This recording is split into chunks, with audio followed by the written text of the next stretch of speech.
palabra de vida, son tus promesas que me guían y firme estaré. Tengo esperanza en tu palabra, eres mi roca y mi alma anclada está en la fe.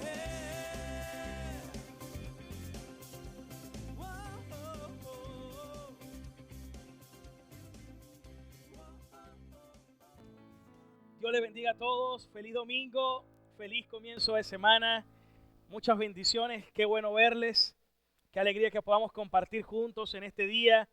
Si puede, salude a la persona que tenga cerca, denle la bienvenida. Aprovechamos de saludar a los que están conectados con nosotros a través de nuestro canal de YouTube, Iglesia Ancla de Vida, muchas bendiciones para todos. Les recordamos suscribirse, déjanos tu comentario, y te motivamos a que sigas participando de nuestras actividades y servicios. Hoy celebramos a Cristo. ¿Cuántos dicen amén? Y por supuesto es un domingo muy especial también para nuestros niños, que queremos que tengan un día súper especial. Sean todos bienvenidos, pueden tomar asiento, mis queridos hermanos. Sean bienvenidos a nuestra iglesia Ancla de Vida. ¿Cuántos estamos anclados en Cristo? Amén. Bueno, quiero aprovechar el tiempo al máximo y quiero darle hoy continuidad a una serie que ya llevamos con hoy 3 semanas.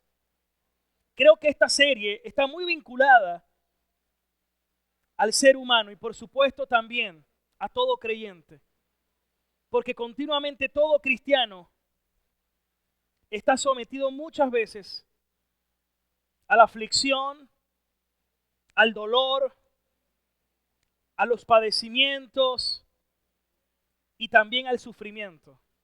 Pero sabemos que como seres humanos, de una u otra forma todos tenemos una aversión al sufrimiento. Nadie quiere sufrir. Nadie quiere pasar por situaciones difíciles. En eso creo que todos estaríamos de acuerdo. Sin embargo, es importante que lleguemos a desarrollar una cosmovisión bíblica, cristiana, y que a la luz de la palabra sea la misma Biblia la que nos responda acerca de este tema. ¿Cuál es su propósito? ¿Y por qué Dios también disciplina a sus hijos? Y de esto quiero estar hablando en la mañana del día de hoy. Aprovecho para decir que este tipo de mensajes sabemos que normalmente no se predican mucho, pero que son muy esclarecedores y que contribuyen en gran manera a la madurez de un cristiano, de un hijo de Dios. Y espero que contribuya mucho a tu crecimiento espiritual. Quiero que me acompañen al libro de Hebreos, capítulo 12, versículo 5. Carta o sermón a los Hebreos, capítulo 12, versículo 5. Vamos a leer la escritura. Y ya no he olvidado la exhortación que como a hijos se les dirige, diciendo: hijo mío, no menosprecies la disciplina del Señor, ni desmayes cuando eres reprendido por el Señor. Versículo 6. Porque el Señor al que ama, disciplina. ¿Y a quién azota Dios? A todo el que recibe por hijo. ¿Cuántos dicen amén? Dios azota a todo. Al que ama lo disciplina y azota a todo el que recibe por hijo. Verso 7. Si ustedes soportan la disciplina, Dios los trata a ustedes como a hijos. Porque ¿qué hijo es aquel a quien el Padre no disciplina? Versículo 8. Pero si les deja sin disciplina, de la cual todos ustedes son participantes, entonces son bastardos y no hijos. Versículo 9. Por otra parte, tuvimos nuestros padres terrenales que nos disciplinaban y los venerábamos, los respetábamos. ¿Por qué no obedeceremos mucho mejor al Padre de los Espíritus, a Dios, y viviremos? Y aquellos ciertamente que por pocos días nos disciplinaban como a ellos les parecía, pero esta disciplina de Dios, para el que nos es provechoso, para que lleguemos a participar de su santidad. Versículo 11. Es verdad que ninguna disciplina al presente parece ser una causa de gozo, sino que en el momento más bien parece una causa de ¿qué? De tristeza. Pero después va a dar fruto ¿a qué? Apacible de justicia, a los que en ella han sido ejercitados. Verso 12. Por lo cual levanten las manos caídas y las rodillas paralizadas. Versículo 13. Y hagan sendas derechas para sus pies, para que lo cojo no se salga del camino, sino que sea sanado. Sigan la paz con todos, y de lo que viene hablando de la santidad, sin la cual nadie verá al Señor. Y versículo 15.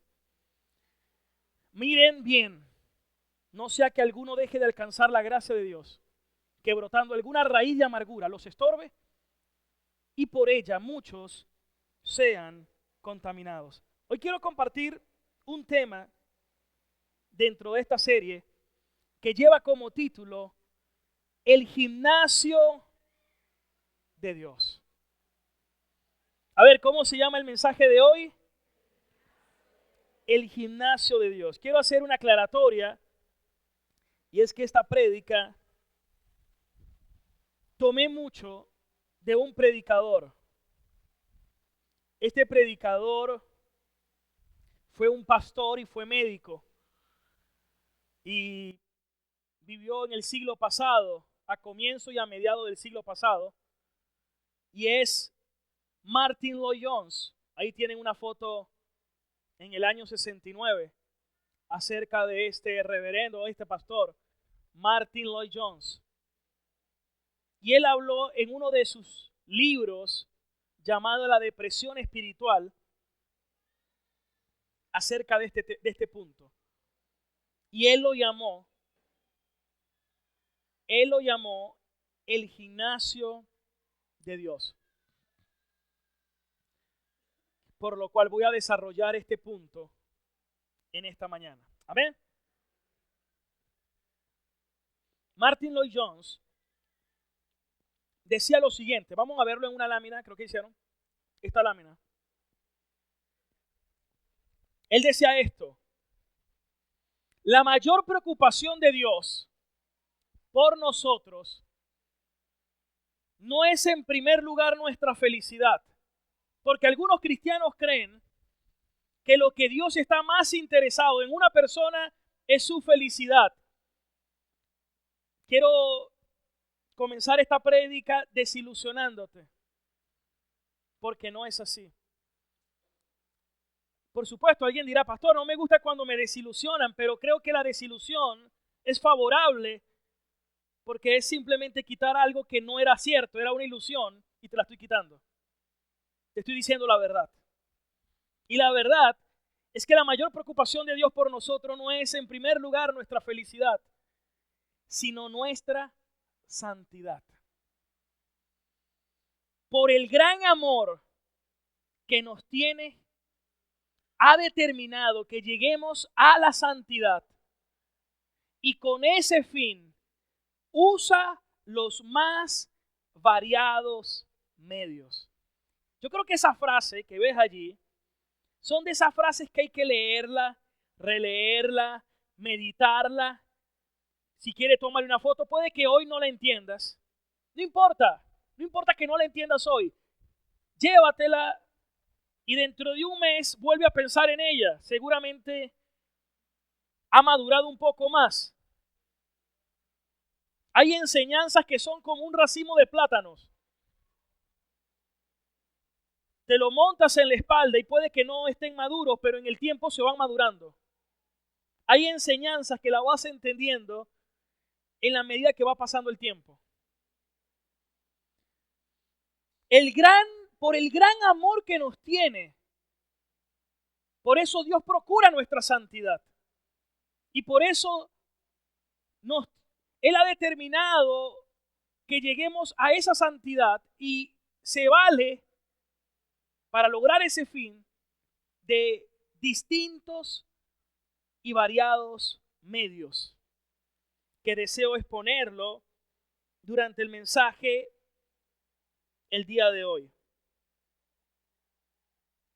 Vamos a ver algunos versículos.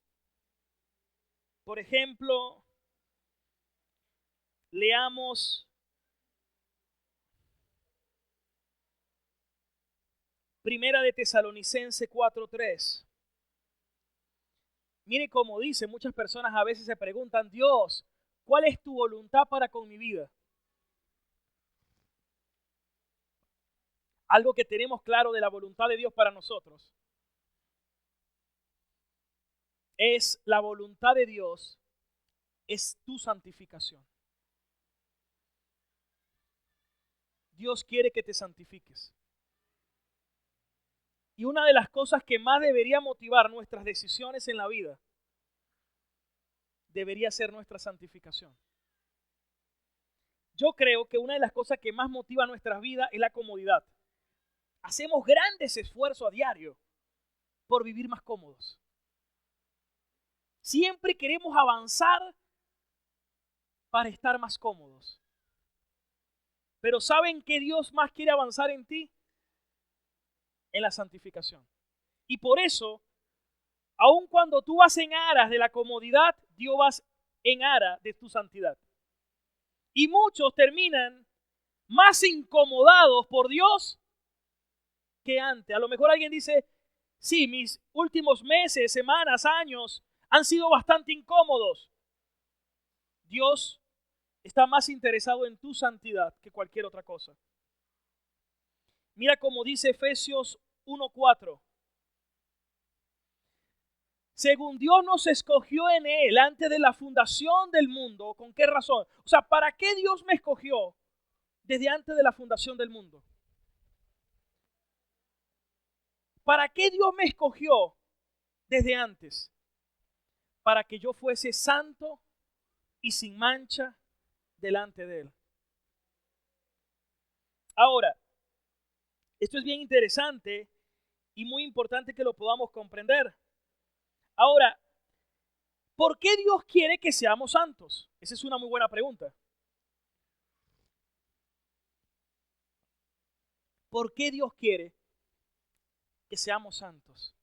Voy a hacer varias aclaratorias. Me toca a veces aclarar porque hay personas que seguramente vienen por primera vez. Ser santo no es que vamos a tener una aureola sobre nuestra cabeza. La palabra santo significa que hemos sido apartados por Dios y para Dios.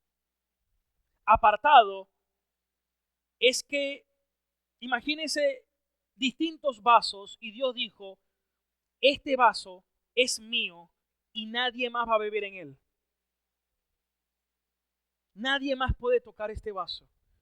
Piensa que hay muchísimos vasos, millones de vasos, pero este vaso nadie va a tocarlo ni nadie va a beber de él. Este vaso ha sido apartado. Este vaso ha sido santificado por Dios. Dios lo aparta para Él. Dios lo separa. Entonces, Dios nos aparta para Él. Dios nos separa para Él. Y la pregunta clave es ¿por qué nos santifica? ¿Por qué Dios nos disciplina? Porque una respuesta corta sería porque nos ama. Y cómo nos ama, nos santifica. Y nos santifica, ¿sabe por qué? Porque como lo leíamos hace un momento en Hebreos 12, porque sin santidad nadie verá a Dios. Sin santidad nadie verá a Dios. ¿Cuántos de ustedes quieren tener una relación sincera con Dios, verdadera con Dios, creciente con Dios, disfrutar de la comunión con Dios? Bueno, déjame decirte que el Dios que es santo, santo, santo solo se va a relacionar con aquellos que están en una continua santificación. Porque ¿qué relación tendría la luz con la tiniebla? Si alguien verdaderamente quiere relacionarse con Dios, Dios lo santifica y la persona va a crecer en santificación. Por eso que cuando una persona dice, pastor, sí, ya yo conozco la gracia, yo sé que por gracia soy salvo, pero su vida no crece en santificación, esa persona está equivocada.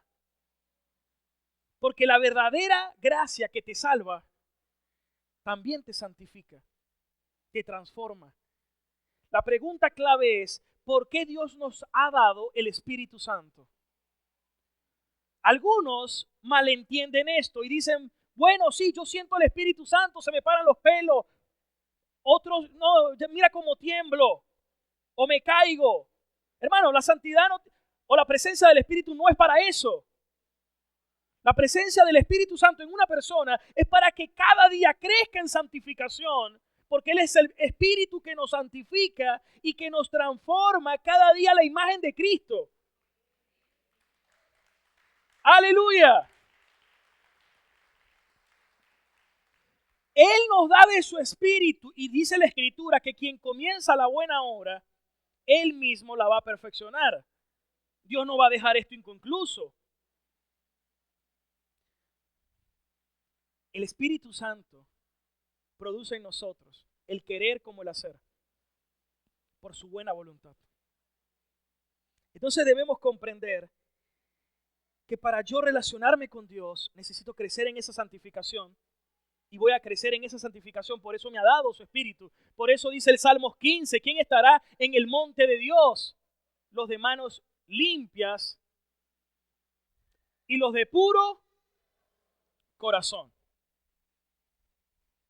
¿Cuántos pueden decir amén? Gloria a Dios. Si puede, por favor, para que cierren la puerta. Y muchas gracias, hermanos. Entonces, sin santidad, nadie puede ver a Dios. Y aquí viene una pregunta que tenemos que hacernos con lógica. Hay gente que quiere ir al cielo. No me consigo la primera que le pregunto, ¿a dónde quieres ir después que partas? ¿Al cielo o al infierno? Nunca me he conseguido primero que diga al infierno. Todos quieren ir al cielo. Todos quieren ir a la presencia de Dios, pero aquí no les interesa nada la presencia de Dios. Entonces eso nos da a entender algo.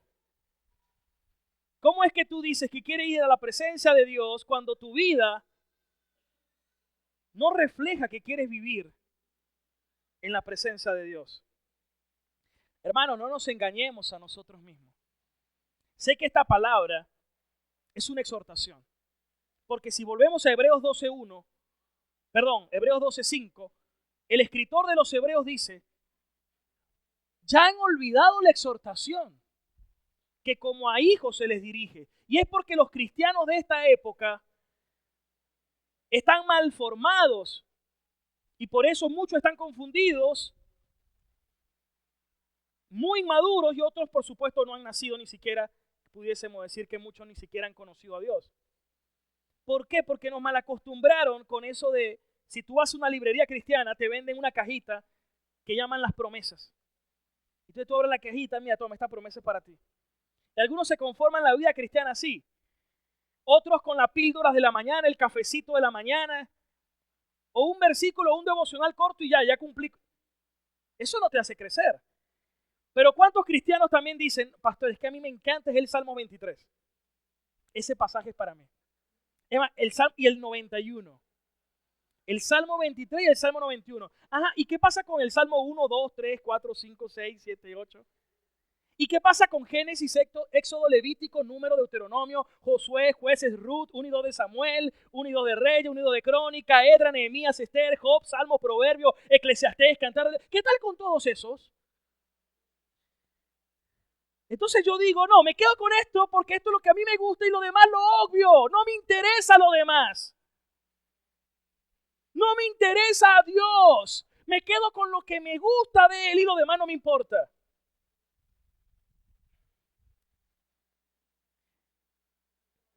Es como cuando alguien dice, pastor, deme una palabra de Dios. Bueno, hermano, tienes desde Génesis hasta Apocalipsis. Ahí tienes toda la palabra de Dios. Estúdiela, medítela y crezca en ella. ¡Aleluya! Pero esto nos ha malformado. Entonces la gente solamente viene muchas veces a querer escuchar lo que ellos quieren escuchar. Y si no escuchan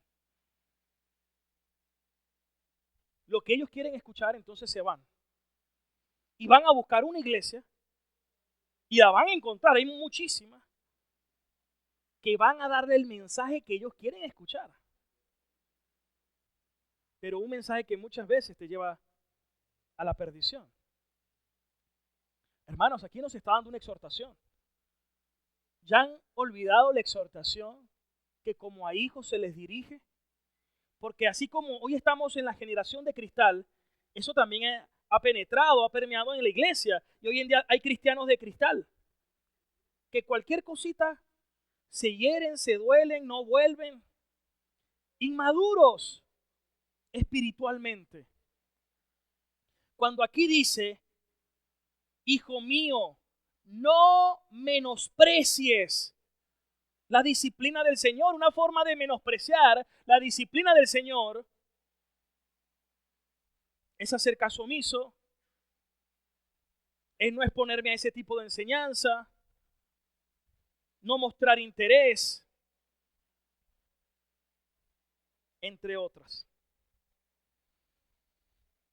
Hermanos, también debemos entender que una de las causas que más producen depresión espiritual en los cristianos es no darnos cuenta que Dios usa diferentes métodos en el proceso de santificación. Hay dos métodos que voy a hablar rápidamente. El primero, todos lo sabemos, lo conocemos, la palabra de Dios. Mediante las grandes doctrinas y principios de la Biblia, Dios nos enseña. Por medio del Espíritu Santo, usó a hombres para que la pusieran por escrito, para nuestra enseñanza, a fin de que pudiéramos prepararnos y perfeccionarnos. Dice 2 Timoteo 3:16 que toda la escritura es inspirada por Dios, útil para enseñar, corregir, instruir, redarguir, a fin de que el hombre de Dios sea perfecto y enteramente preparado para toda buena obra. Dios usa la palabra como hoy para disciplinarnos, para corregirnos. Pero hay otra, que es la que quiero hablar hoy. La otra forma como Dios nos disciplina. Hermanos, si nosotros negamos aprender las lecciones que Dios nos ha dejado en la palabra, entonces Dios, como nuestro Padre que es, y teniendo la vista el gran fin que espera, que va a suceder y objetivo, entonces nos perfecciona y nos prepara para esa gloria, disciplinándonos. ¿De qué forma? ¿De qué forma Dios nos disciplina? Antes de contestar eso, quiero hacer una aclaratoria. La disciplina implica educación. La disciplina es formativa. Nos hace crecer. Es para formarnos. Ahora, debemos tener una consideración antes de responder eso. Según Mateo 10:29, quiero que consideren este versículo a continuación. Dice la Escritura, ¿no se venden 2 pajarillos por 1 cuarto? Con todo, ni un pajarillo que tiene un precio tan ínfimo no cae a tierra, sino porque sea por la voluntad de Dios. Si Dios tiene cuidado de un pajarillo, con ese axioma podemos llegar a una conclusión, que Dios tiene cuidado de cada aspecto de nuestra vida, así como Dios tiene contado el número de nuestros cabellos. Dios providencialmente utiliza cada situación, cada circunstancia de nuestro día para formar y disciplinar a sus hijos. A través de circunstancias muchas veces agradables, pero otras también muchas veces desagradables. Vamos a ver algunas de ellas. La primera, creo que Dios, una de las formas que más usa para disciplinar a alguien, uno de los medios que más se utiliza para disciplinar a alguien es a través de la crisis financiera. Porque detrás de la crisis financiera, muchas veces lo que se muestra es falta de carácter, tener malas prioridades. Muchas veces hay ídolos que están escondidos solapadamente y que a través de la crisis que Dios muchas veces permite, lo utiliza para tratar con nosotros. ¿Y cómo nos afecta la crisis? Estaba compartiendo en la casa de mis suegros esta semana en un almuerzo. Hizo unos granos deliciosos con arroz y un poquito de cerdo picadito. Ese fue el almuerzo. Y yo le comentaba a mi esposa, bueno, como mis padres son educadores, recuerdo que ellos cobraban siempre los 11:25, 10:25. Entonces yo decía, bueno, siempre los 11, los 12, los 13 se comía un bistec, un pollito, pero ya los 18, 19, 20, 22, 23, era lo que quedaba, ¿no? Y eso era lo que se comía. Nos gustaba más esos días que uno comía un almuerzo mejor elaborado, más preparado, más delicioso, pero los otros no eran tan buenos como aquellos, ¿no? Tan privilegiados como los primeros. Pero piensa cuántas veces cuando recién cobraste o recibiste y tienes dinero en el bolsillo, tienes una actitud. Pero cuando no tienes ese dinero en el bolsillo, muchos cristianos, ¿cómo actúan? Se amargan, andan deprimidos, tristes, quejumbrosos, se andan quejando. El humor les cambia. Andan bravos, andan tristes, andan desanimados. Por eso, una de las situaciones de las circunstancias que Dios más usa para tratar con nosotros, es esta. Porque un ídolo que siempre compite en nuestro corazón es el amor al dinero. Nos da seguridad, nos da placer, todo lo que representa el dinero. Este es un punto bien importante que todos debemos meditar. Pero como el cristiano, cuando pasa por esto, pongamos el caso hoy en día, está en una situación difícil económica, lo primero que le pasa por la mente aquí, en nuestro contexto país, es me voy del país.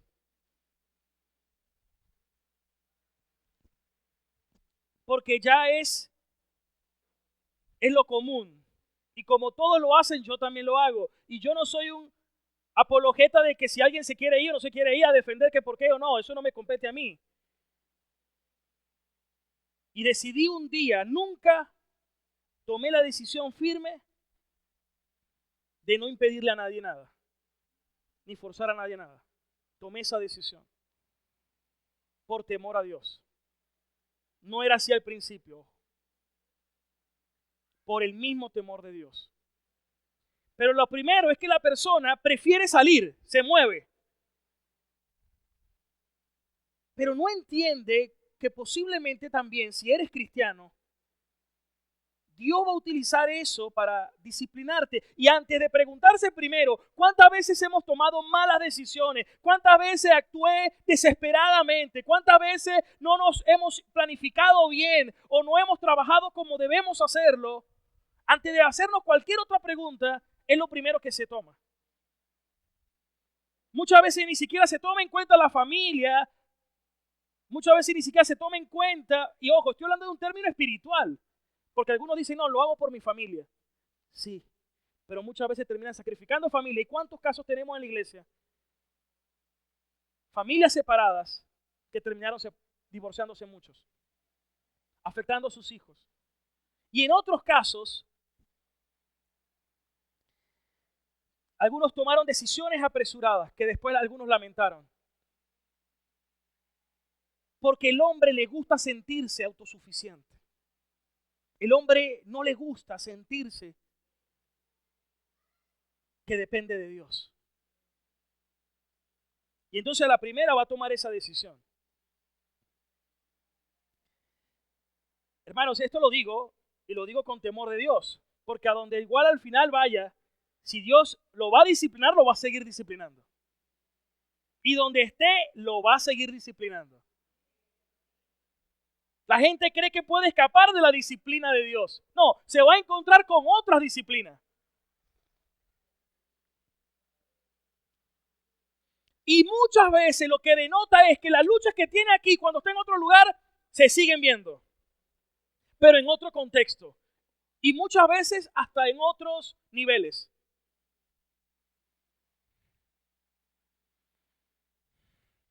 La semana pasada hablé del Salmos 73, que tiene relación con el 37 y con el 49, cuando el salmista dice, ¿por qué prospera el impío? Pero en el Salmos 37, versículo 7, dice, calla delante del Señor. Esto es una disciplina, calla delante de Dios. Y espera en Dios. No te alteres, con motivo del que prospere en su camino porque hace maldades. Versículo 8. Y luego dice, deja la ira, desecha el enojo. No te excites de manera alguna a hacer lo malo. Verso 9. Porque los malignos serán destruidos, pero los que esperan en el Señor heredarán la tierra. Entonces muchos tratan de huirle a la disciplina de Dios. ¿Cuántos viven más allá de sus posibilidades? Prefieren endeudarse que aceptar la disciplina. Vamos con la segunda forma como Dios puede disciplinar también.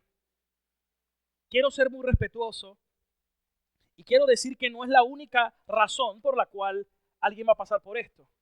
Hay otros factores. Y es el tema de la salud. Repito, quiero ser muy respetuoso. Porque detrás de cada situación hay una persona y tenemos que ser empáticos. Tenemos que ser sensibles. A veces lo mejor es callar. A veces lo mejor es orar con la persona, llorar con el que llora. Acompañarlo. Seamos empáticos. Pero algo que hemos visto es que Dios también usa con frecuencia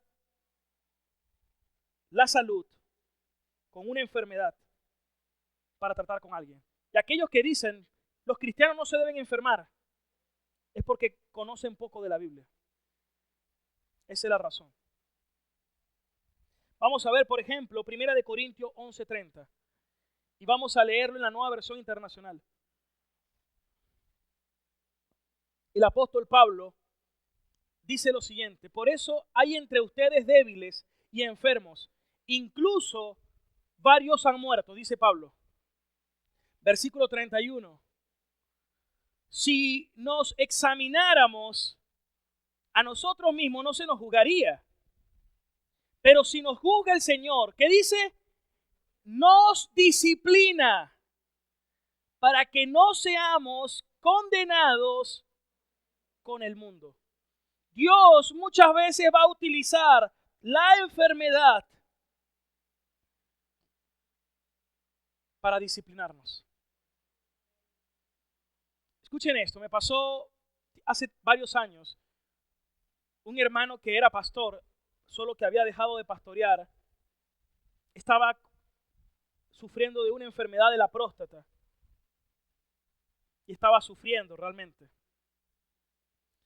Era bastante doloroso y muy triste ver su condición en la que se encontraba. Y oraba mucho yo por él, pidiéndole al Señor que lo sanara, pero al no ver respuesta le pregunté al Señor en mi oración: Señor, muéstrame cómo debo orar por este hombre.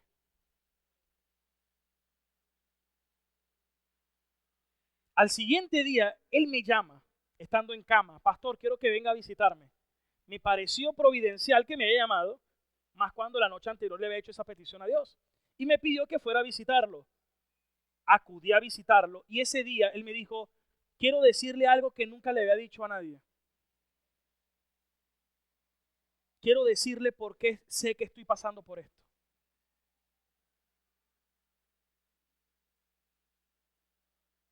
He adulterado y he pecado. Y Dios varias veces me lo había advertido. Y yo había hecho caso omiso.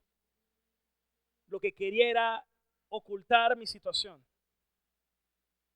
Pero hoy me doy cuenta que no puedo seguir así. Y empezó a llorar y a llorar y a llorar, arrepintiéndose. Cuando vi eso, le di la gloria a Dios, le di las gracias a Dios. Porque Dios estaba utilizando una situación para tratar con él. No todas las situaciones tienen que ser necesariamente por un pecado, por supuesto que no. Muchas veces la enfermedad puede ser también como un llamado de Dios a apartarte para estar a solas contigo. Santiago dice que ungieran a los que estaban enfermos con aceite, y la unción en el Antiguo Testamento era para los sacerdotes y para los reyes, y era para separarlos. Cuando Santiago dice unjan al enfermo, es una forma de separarlo, porque Dios va a tratar con esa persona. Y eso es muy importante comprenderlo. Me pasó una vez. Me acuerdo que me dio dengue, pero yo tiendo a ser muy activista por mi personalidad. Y al principio cumplí un poco el tratamiento, pero después quise reincorporarme rápido. Dije: no, ya yo estoy sano. ¡Aleluya! El Señor me da la fortaleza, pero a los días eso me conllevó a una hepatitis. Y ahí sí tuve que guardar completamente el reposo. Dios utiliza situaciones para tratar contigo. ¿En dónde está puesta tu confianza? ¿En ti mismo o en Dios? Hay personas que dicen: yo confío porque tengo un buen seguro médico. No te confíes, porque ese seguro médico puede que mañana te falle. Otros dicen: yo tengo unos ahorritos guardados, escondiditos por allá. No te confíes. Eso se puede fumar así. Yo tengo una buena palanca. No te confíes. El que hoy está, mañana puede que no esté. Dios va a utilizar cualquier situación, cualquier circunstancia, si eres hijo, para disciplinarte y para que tú crezcas en santificación delante del Padre, delante de Dios. Sé que esto a cualquiera nos mueve porque ninguno quiere estar expuesto a esto. Yo estoy consciente al igual que tú. Pero ¿cuántas veces Dios utilizó una enfermedad y podemos ver el resultado de que muchos clamaron a Dios fue precisamente en una enfermedad? Y de las oraciones más sinceras muchas veces fueron en un lecho de muerte. Dios tratando con una persona. Esto es fuerte, es duro para comprenderlo. Y hay que ser bastante empático. Pero es algo que no podemos pasar por alto. Detrás de cada situación hay un trato de Dios. Dios va a utilizar cualquier circunstancia a diario para darnos grandes lecciones. Me encanta una frase de C.S. Lewis. Para los que no saben, es uno de los mejores escritores cristianos de la historia. Fue el escritor de las Crónicas de Narnia y es un gran apologeta cristiano. Y C.S. Lewis decía esto: Dios nos susurra en nuestros placeres, nos habla en nuestra conciencia, pero grita en nuestro dolor. El dolor es el megáfono que Dios usa para despertar a un mundo sordo. Por ejemplo, en la pandemia, eso fue el megáfono en su nivel máximo. Dígame, ese año todas las iglesias, este es el año de la visión. Este es el año donde vamos a hacer esto, vamos a hacer aquello, vamos a lograr aquí, vamos a lograr allá. Y todo fue frustrado, ¿no? Y no solamente eso, sino que mucha gente decía, bueno, no vamos a hacer lo mismo después de la pandemia.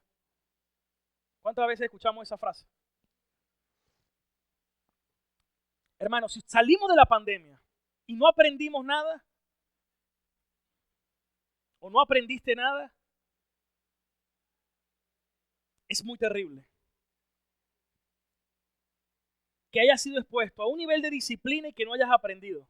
Significa que si eres hijo de Dios, necesitas más disciplina. Hermanos, detrás de cada situación hay un trato de Dios, hay un llamado de Dios. Estaba leyendo un libro que me gustó mucho de el hermano Lorenzo, lo recomienda Nicolás Tranchini, que es uno de los devocionales que yo paso a diario, me gusta mucho. Y el hermano Lorenzo escribe lo siguiente. Ojo, este hermano Lorenzo es de los años 1500. Estos son los escritores que me gustan, ¿no? Él dice lo siguiente: no oro para que seas librado de tus dolores. Porque así como este hermano pastor que estaba retirado, pero que lo primero que cuando alguien nos dice está enfermo, lo primero es que vamos a orar por la sanidad. Y hay algunos que hasta se atreven, no pasa aquí ya, espero, que hasta le ordenan, sé sano. ¿Bajo qué autoridad? Pablo también estuvo enfermo, Timoteo también estuvo enfermo, Trófimo estuvo enfermo. ¿Cuántos estuvieron enfermos?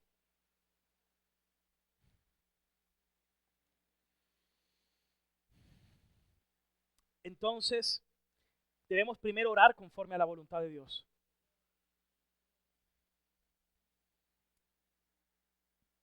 Y mira lo que dice el hermano Lorenzo: no oro para que seas librado de tus dolores, oro a Dios fervientemente para que te dé fuerza y paciencia para soportarlos durante todo el tiempo que Él quiera prolongarlos. ¿Qué dijo Job? Dios dio, Dios quitó. La gloria sea a Dios. Punto. ¿Que Dios haya usado a Satanás? Sí, puede ser, pero de igual forma, Él sigue siendo Dios. Ya vamos a tocar un versículo para aclarar ese punto. No oro para que sea librado de tus dolores, oro a Dios fervientemente para que te dé fuerza y paciencia para soportarlo durante todo el tiempo que Dios quiera prolongarlo. Consuélate con Él mientras te mantiene atado a la cruz. Él te librará cuando le parezca oportuno. Felices aquellos que sufren con Él. Acostúmbrate a sufrir de esa manera y busca a Dios. Él te hará la fuerza para soportar tanto y durante tanto tiempo como Él lo juzgue necesario. Los hombres en el mundo no comprenden estas verdades, ni debemos sorprendernos por esto, debido a que sufren como lo que son y no como cristianos. Ellos consideran a la enfermedad como un dolor natural y no como un regalo de Dios. Y viéndolo solamente a esa luz, ellos solamente encuentran aflicción y angustia. Pero aquellos que consideran que la enfermedad viene de la mano de Dios también, como efecto de su misericordia y como el medio que Él emplea para su salvación, frecuentemente está algo más cerca de nosotros y más efectivamente presente con nosotros en la enfermedad que en la salud. No confíes en ningún otro médico. Es decir, no es que no vas a confiar en el médico, es que no pongas la confianza en el médico, ponla en Dios primeramente. No confíes en ningún médico, en ningún otro médico, disculpen, porque entiendo que Dios, escucha esto, me encanta, se reserva tu cura para sí mismo. Dios se reserva la cura para sí mismo. Punto. Pon toda tu confianza en Él y pronto verás que te recuperas debido a esa confianza. Somos nosotros los que con frecuencia retardamos nuestra curación porque ponemos más confianza en la medicina que en Dios. Sean lo que fueren los remedios que usen, te servirán solamente en la medida que Dios quiera que suceda. Es decir, en la medida que Dios lo permita.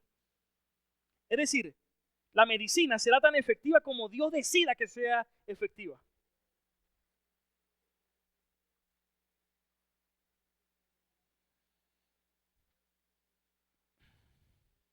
Cuando los dolores provienen de Dios, solamente Él los puede curar. Con frecuencia Él envía enfermedades al cuerpo, al menos podemos decir permite, para curar las enfermedades del alma. Consuélate en el médico soberano, que es médico tanto del alma como del cuerpo. Por eso Job decía, Dios hiere y Dios también venda. Tercera forma como Dios nos disciplina, a través de la persecución. A través de cuando te afrentan, de cuando te insultan. Una de las cosas que más me gustaba era el reconocimiento de las personas. Creo que a todos nos gusta en una medida diferente ser reconocido, ¿no? Pero me tocó experimentar un proceso donde sufrí el rechazo de muchas personas y donde dijeron cosas acerca de mí. Y no estoy aquí para defenderme, porque sé que también seguimos siendo pecadores, hermanos. Pero el punto más importante es que Dios utiliza eso para quebrantarnos. Para quebrantarnos.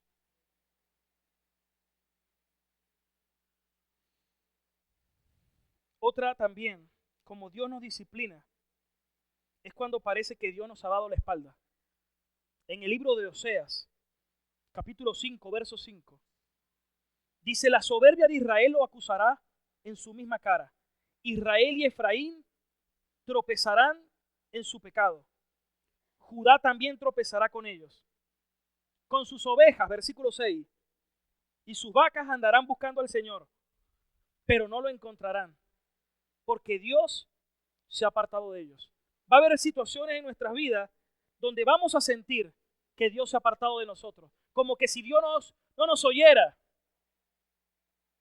Pero también es parte de la disciplina de Dios. Y volvemos a la pregunta una vez más, ¿por qué Dios nos disciplina? Porque nos ama. Porque nos ama, hermanos. Dice Hebreos 12:6, porque el Señor disciplina al que ama y castiga a todo el que recibe como hijo. Permanezcan bajo la disciplina de Dios, porque Dios los trata como hijos. Martin Lloyd-Jones dice, Dios nos ama. A veces parece cruel para ser bondadoso. Como cuando llevas a tu hijo a vacunar. Le va a doler, va a llorar. ¿Por qué entonces me vas a llevar si me va a doler? Porque te amo y porque es para tu bien. ¿Cuántos pueden creer eso? ¿Por qué razones también Dios nos disciplina? Por el orgullo. Mira lo que dice 2 de Corintios 12:5. Me encanta este pasaje. Me identifico mucho. Gloria a Dios por las veces que Dios permite que me caiga y que me lleve mi golpe. Me recuerda que soy barro, que soy nada y que Él es el dueño de todo. Porque se nos olvida. Porque cuando tenemos un triunfo y otro triunfo seguido, no, ya no creemos los Messi espirituales.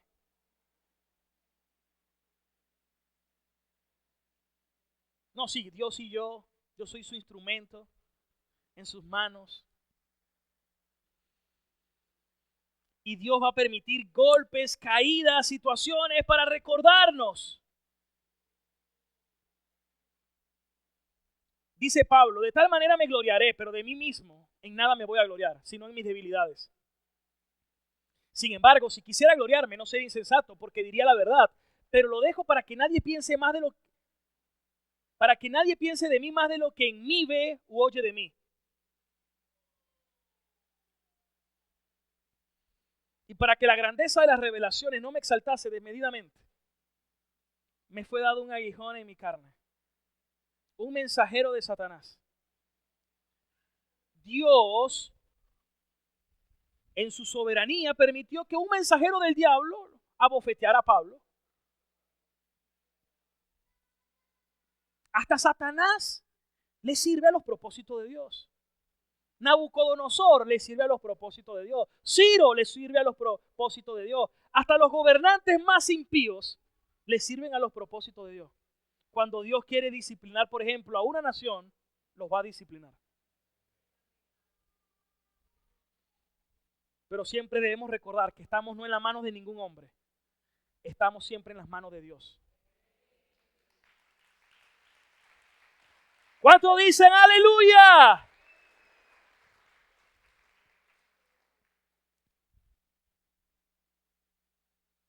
Un mensajero de Satanás para que me abofetee, dice Pablo, para que yo no me enaltezca. Los procesos que tú vives también muchas veces es Dios recordándote. ¿Y por qué se quería exaltar Pablo? Versículo 8. ¿O por qué se podía exaltar? Ya lo vamos a responder, pero primero dice, es más, se lo pedí 3 veces a Dios que me quitara ese aguijón. Versículo 9. Y me dijo, bástate mi gracia, porque mi poder se perfecciona en tu debilidad, en la debilidad. Por tanto, de buena manera me gloriaré, más bien en mis debilidades, para que repose sobre mí el poder de Cristo. ¿Y por qué? ¿Qué era lo que pasaba? Versículo 5. Para ver. Sí, el versículo 5. Segunda de Corintios 12:5. De tal hombre me gloriaré, pero de mí mismo en nada, sino en mis debilidades. Versículo,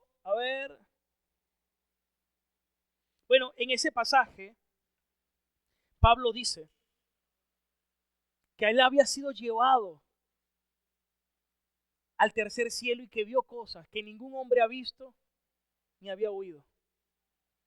Tuvo unas revelaciones solo Pablo. Y Dios, para que no se gloriara en dichas revelaciones por lo que había visto, porque si no, por tu bien te voy a permitir un mensajero de Satanás que va a colocarte. El versículo 2, segunda de Corintios 12:2. Conozco un hombre que hace 14 años, en el cuerpo no lo sé, o fuera del cuerpo, Dios lo sabe, fue arrebatado hasta el tercer cielo, versículo 3. Y conozco al tal hombre, si en el cuerpo o fuera del cuerpo no lo sé, Dios lo sabe, versículo 4. Que fue arrebatado al paraíso, donde oyó palabras inefables que no les he dado al hombre expresar. De tal hombre me gloriaré. Entonces, para que no se exalte por lo que recibió, ahí está tu aguijón. Hermanos, escuche esto. Dice Martin Lloyd Jones, si Dios en su misericordia y en su amor nos concede tener alguna experiencia extraordinaria, quedamos en una posición vulnerable, el cual el diablo puede explotar para nuestro perjuicio. Y con frecuencia quienes han tenido tales experiencias tienen que ser disciplinados para que se mantengan en un lugar apto y seguro.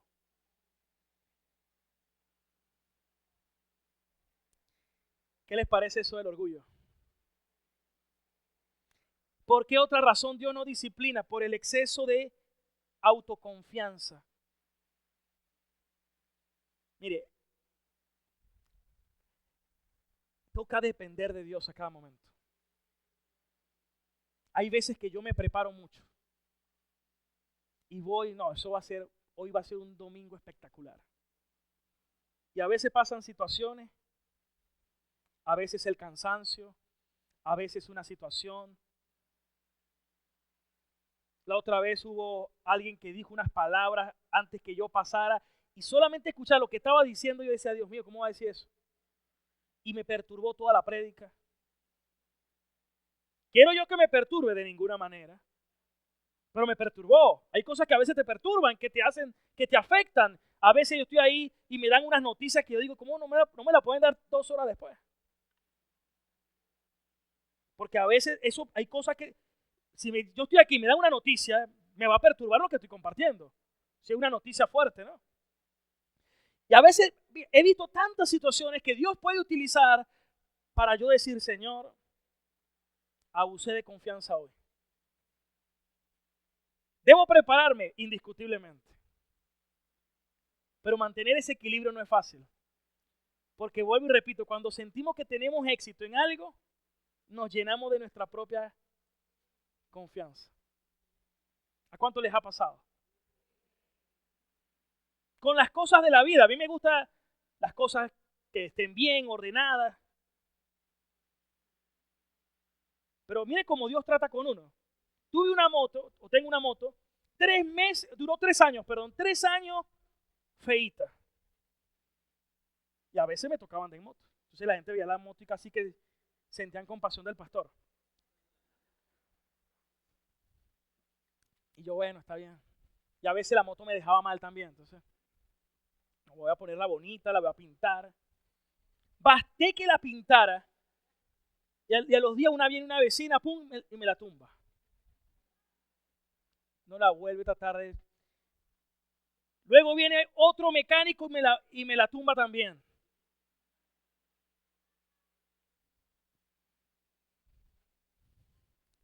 Muchas veces lo que protegemos, Dios va a tratar con nosotros. No, quiero que todo esté bien. La cocina, la nevera, la lavadora, se daña la secadora. Porque es que nos gusta tener la sensación de que todo esté bien. Para sentarnos en el sofá y decir, la vida que me merezco. Como aquel hombre de la Biblia que dijo, ay, ya trabajé, he construido unos cuantos graneros. Ahora disfruta de la vida. Y Dios le dice, necio, esta noche vienen por tu alma y todo lo que has atesorado será para otro. Porque es que nos encanta poner la confianza en las cosas de este mundo. Entonces Dios va a tratar con tu carácter. ¿Y cuántas veces va a utilizar, por ejemplo, en Venezuela, tu carro para formarte? Claro, entonces tú tratando de tener el carro ahí lo más que pueda. Dios, vas a ser formado. Tienes que aprender a tener gozo en carro, en moto, en bicicleta y en taxi, en ruta. Nuestra confianza tiene que estar siempre en Dios. Cuando se pueda, gloria a Dios. Y cuando no se pueda, gloria a Dios también, hermano. Él sigue siendo el Señor.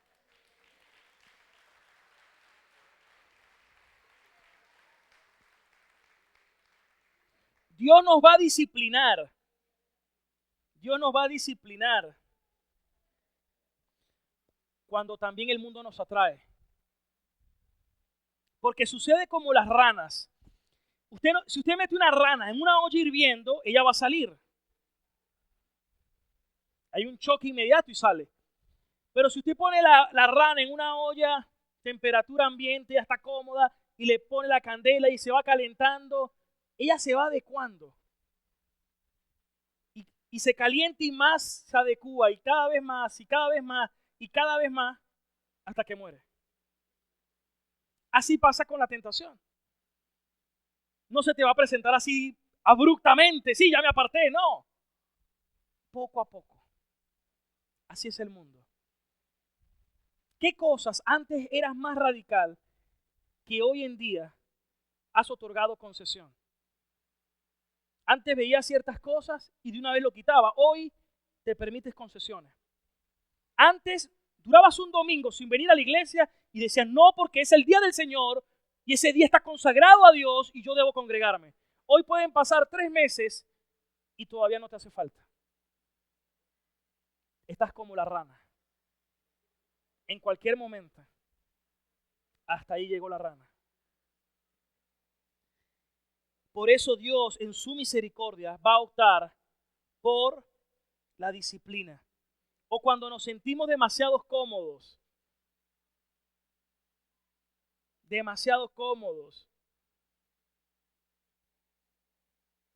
todo aquello que contribuya a mi santificación en Dios, gloria a Dios. Y nosotros debemos cooperar en esa santificación. Pero cuando leímos el versículo 5 de Hebreos 12, ya estoy culminando. Espero culminar en unos 5 minutos, Dios mediante.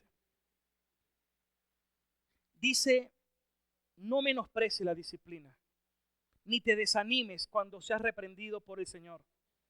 Y en el versículo 15 dice otra. Aquí dice, no la menosprecies ni te desanimes. Y en el 15 dice, y no permitas que se cree en ti una raíz de amargura. Porque a cuantos en medio de la disciplina la han tomado con menosprecio, la ignoran, le dan la espalda, no le importa, viene un llamado, viene otro llamado y le sigue dando la espalda a Dios. La evade. En otros casos, le prefiere echar la culpa a todo el mundo antes de decir, yo también he pecado. En la disciplina yo debo reconocer, soy pecador, necesito la gracia, necesito a Dios. Porque a veces creemos que todo el mundo tiene el problema menos nosotros. Eso es arrogancia, eso es orgullo, eso es menospreciar la disciplina. Pero también no debemos desanimarnos. Porque Dios nos ama y nos disciplina para que seamos perfeccionados por Él, creciendo en santificación. Pero también nos advierte que no brote en nosotros raíz de amargura.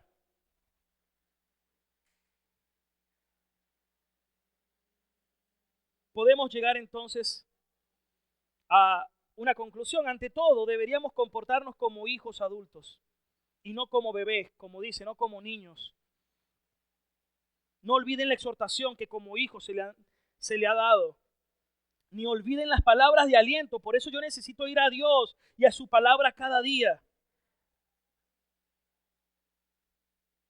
Así como nuestros padres nos disciplinaron, ¿cuánto más debemos reverenciar y temer a Dios? Este tipo de prédica, ¿sabe qué fomenta? Amor por Dios, temor a Dios, reverencia a Dios. Dice, si aún sus padres les disciplinaba como mejor les parecía, y ustedes los respetan, ¿cuánto más Dios? Que sí es perfecto y justo. A veces yo tengo conversaciones con mi papá. Papá, ¿recuerdas cuando aquel día tú me disciplinaste? No, yo no me acuerdo. Papá, ¿no recuerda que...? No. Esas son cosas que tú te inventas también. Pero,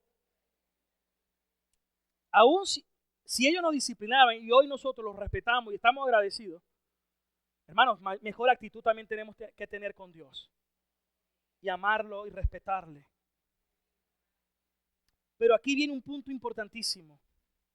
Dice el versículo 11, aquí llegó el punto clímax, antes de terminar.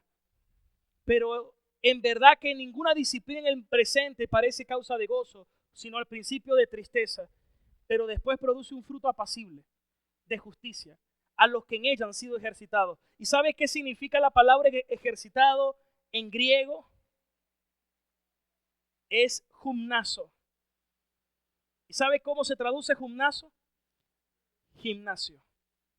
Por eso la prédica se llama el gimnasio de Dios. Porque Dios utiliza la disciplina para entrenarnos, para ejercitarnos. Y lo que dice luego, el versículo siguiente, dice ¿para qué? A ver, allá, disculpa. El versículo siguiente, el 12. Hebreos 12:12. Por lo cual levanten las manos caídas y las rodillas paralizadas. ¿De qué está hablando aquí? Hay dos formas por las cuales manda ejercitar. La gente va al gimnasio porque quiere definir su cuerpo, mejorar, más atlético, fortalecerse, muy bien. Pero también aquí está hablando de otra cosa.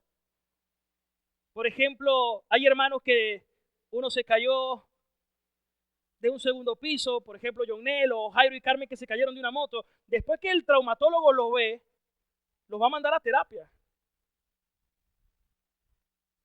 Porque cuando algo está paralizado necesita el movimiento y necesita ser rehabilitado. Y dice, por lo cual ustedes tienen que ser rehabilitados, levanten las manos caídas y las rodillas paralizadas. Hermanos, la disciplina, gloria a Dios por ella. Queremos vivir en plenitud, no menosprecies la disciplina. No la resistas, no te quejes, no te amargues, no te desanimes, no la ignores, no la menosprecies. Sométete a Dios y sométete a la disciplina. Entiende que detrás de cada situación que te pasa hay un propósito divino. Vuelvo y repito la frase de C.S. Lewis: el dolor es el megáfono de Dios a un mundo sordo. Dios utiliza las situaciones y las circunstancias para hablarnos. No la ignores. ¿Queremos vivir en su plenitud? Entonces corramos a su gimnasio. Hagamos lo que nos diga. Esforcémonos en hacer todos los ejercicios, cueste lo que cueste, sin importar el dolor. Y entonces entraremos en el gozo del Señor. Esto es el gimnasio de Dios. Vamos a estar de pie. Gloria a Dios. Yo tengo una